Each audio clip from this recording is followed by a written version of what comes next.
welcome back to the First One's YouTube channel.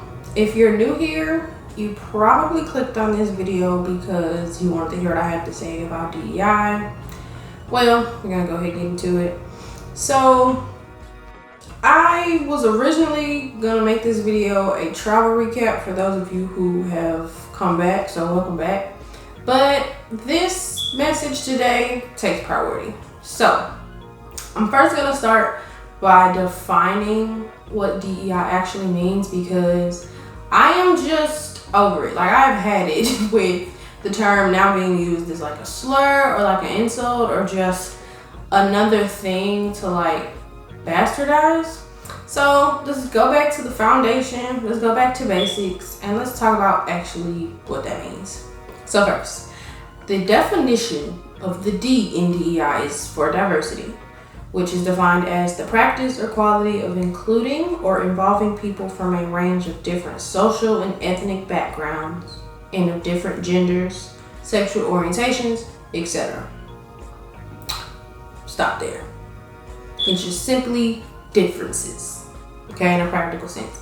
Differences in background, differences in social status, socioeconomic status, upbringing, all of that. Now the E is for equity, which just refers to recognizing that not everyone starts from the same point in life, whether that's a personal or professional sense. A very practical example of this is if you're short like me and you're at a concert of some kind that's not in an arena. You can't see. You're only 5 foot tall, but anybody taller than you can see just fine. Equity. So an example of having equity would be for me to have something to stand on so that I can see the same concert that we both paid for. Okay. I is for inclusion, which is defined as the practice or policy of providing equal access to opportunities and resources to people who might otherwise be excluded and or marginalized, such as those who have physical or intellectual disabilities and members of other minority groups.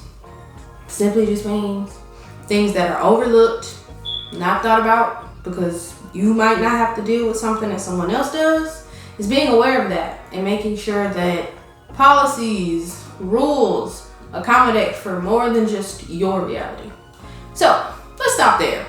If you have a problem with accounting for differences, accounting for everybody getting a fair shot, if you want to pull yourself up by the bootstrap, making sure that everybody has the same pair of boots, or just making sure that everybody's included. If you have a problem with any of those 3 things, I need you to just take a few minutes, pause this, reflect, and then I need to hear in the comments like why these 3 things trigger you negatively.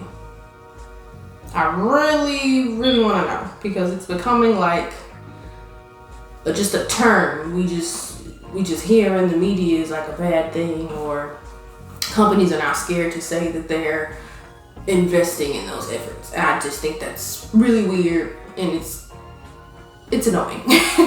So I'm thinking, maybe we're not informed enough. So think on that. Ask yourself, why do these 3 things bother me, if they do? And then I need you to tell me why. I definitely want to hear that perspective. You know why? That's a different perspective. It's diverse from mine. I want to include it and make sure they're all on the same page as far as knowing where we stand. See how it works? Okay, cool. So now let's talk about what it's not. It's not racism in a different term, although I am seeing a lot of online discourse that's kind of where the blame game is going. It's not an insult. It's kind of weird grammar to just use DEI as insult. I'm not even gonna explain that. It's just weird, especially when you know what the words mean. And then another one. This might hurt some feelings. It's not the reason you didn't get that promotion at work. It's not. It's not. Okay. A lot of the rhetoric around DEI being a bad thing is because performance should matter. Well, if you didn't get that promotion, again, pause, reflect, just think about it. Did you do something wrong? Are you not performing? Are there other factors in play? Or do we just want to blame somebody that's different, that got an opportunity that you didn't get? At least not yet, because promotions are also about timing. Think about it. Then let's also say it's not an excuse to hide behind poor performance. Okay, if you fit in any of these umbrellas of DE&I, and I would hope not, I would hope that you aren't trying to use this as an excuse for anything. So if things just aren't going your way at work, don't blame DEI. Ask yourself, am I doing what I'm supposed to do? Am I doing things correctly? Am I accepting constructive feedback? Key's word is constructive. Are there other politics at play in the company? Do I just need to move around? Think about that. Okay. Next, I want to talk about why DEI is actually a good thing.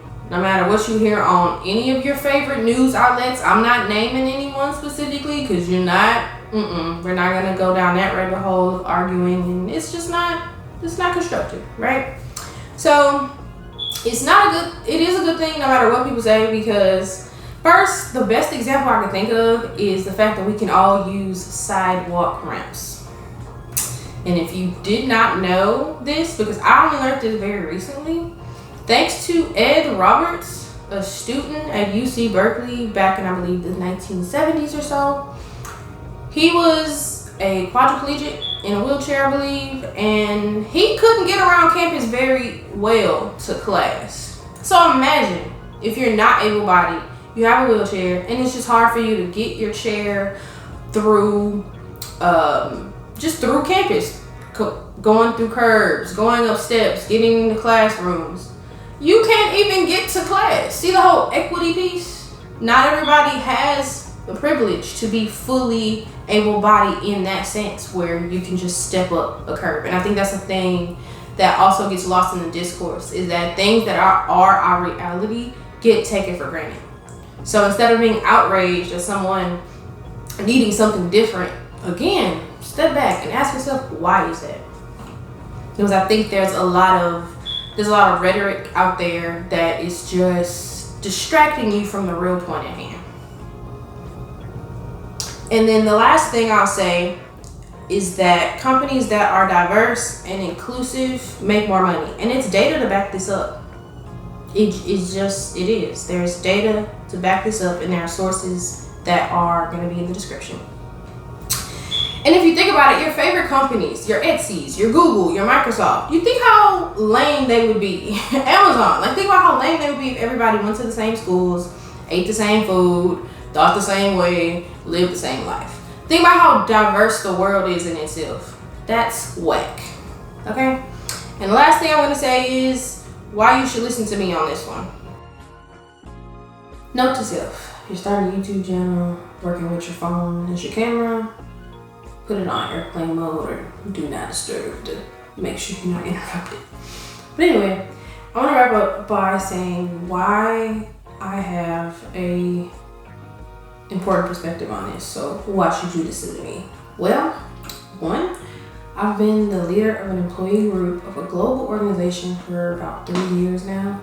So I'm actually on the front lines, and I can show you through my experiences and some actual initiatives that are taking place in my organization, kind of what happens when DEI is made a priority and a realistic and tailored strategy can be applied. Because I'm seeing it. I'm having discussions with leaders, with executive support, mind you, to do certain things that'll help make the workplace a better place for everybody.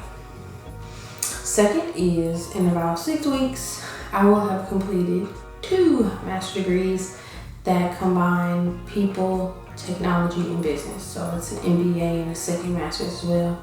So I have at least a basic understanding on how some of this can be applied to, if not really all of it, to DEI, and just the fact that people, technology, and business can work together, and it's just about making sure that inclusivity and fairness is present in all of it. And then lastly, I was just in a room a week ago with over 10, 12 people that have come from different backgrounds, including different socioeconomic status, age, gender, sexual orientation, race, thought. And I've seen firsthand just how important this is, because we're all in that room to discuss what we're doing in a volunteer capacity, because each of us were a representative for employee groups for various things like military,